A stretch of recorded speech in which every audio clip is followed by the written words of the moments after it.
चल एक दो जने को ठोकना है, आज ठोक ही देता हूँ। 85,000 अब समय आ गया। 1 लाख के समथिंग आप जीत रहे हैं, क्या जीत का श्रेय किसको देते हैं आप? देखिए, जीत का श्रेय सबसे पहले तो मैं अपने आदरणीय प्रधानमंत्री जी, भाजपा के हमारे सारे देवतुल कार्यकर्ताओं, भाजपा के आज कार्यकर्ताओं ने वो करके दिखाया है जो बहुत कम जगह ऐसा यूपी में संभव हो सका है। मेरे हर कार्यकर्ता ने पिछले 70-80 दिन से मेरे लिए, पार्टी के लिए और हमारी विचारधारा के लिए, हिंदुत्व के लिए काम किया है। और राम का नाम लेकर हम एक एक गली, एक एक मोहल्ले गए और इन कार्यकर्ताओं ने दिन रात अपना परिवार छोड़कर पार्टी की विचारधारा को आगे बढ़ाने ले जाने का काम किया है। तो मैं आज इस मंच से उन सभी का और झांसी की मेरी प्रिय जनता, ललितपुर की प्रिय जनता का धन्यवाद कहना चाहता हूँ कि आज तकरीबन आपने हम लोगों को इतनी शानदार जीत झांसी में दिलाई है और बहुत खुशी है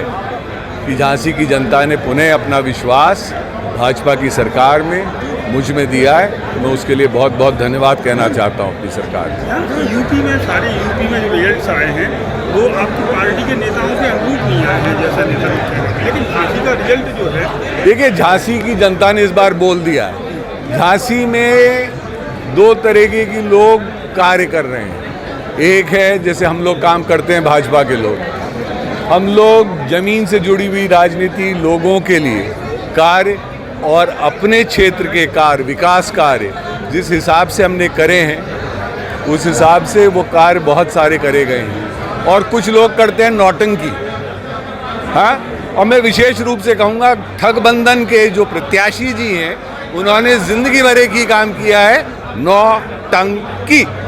और इसलिए कह रहा हूँ, हम जिस विचारधारा से आते हैं, जिस धर्म में आस्था रखते हैं, उसमें अहिंसा एक बहुत बड़ा हमारे जीवन का हिस्सा होती है। उन्होंने अगर झांसी को सबसे बड़ी देन दी है अपने कार्यकाल में मंत्री रहकर, तो उस इंसान ने एक बूचड़ खाना दिया था।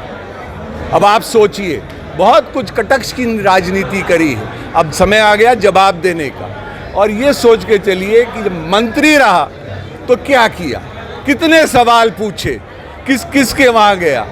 वो तो एक मीडिया का बनाया हुआ है, 4 मीडिया को लेके कहीं खड़े हो जाओ और किसी के भी 2 झगड़ों में आप बीच में अपना पैर अटका दीजिए और बोलिए कि भाई साहब मैं सुलझा दूंगा, और फिर गायब हो जाइए क्योंकि मीडिया की शॉर्ट हो गई।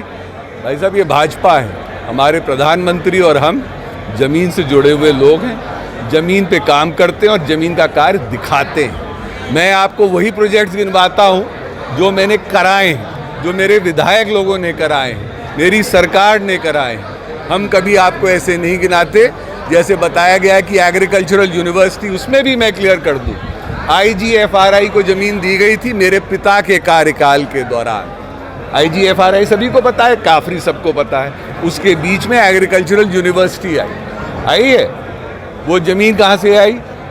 IGFRI की ज़मीन।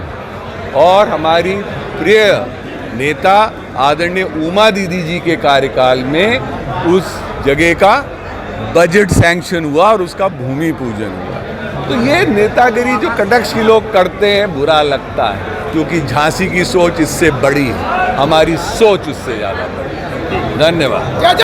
हमसे जुड़े रहने के लिए हमारे YouTube चैनल को सब्सक्राइब करें और नई वीडियो की नोटिफिकेशन के लिए बेल आइकॉन को दबाएं।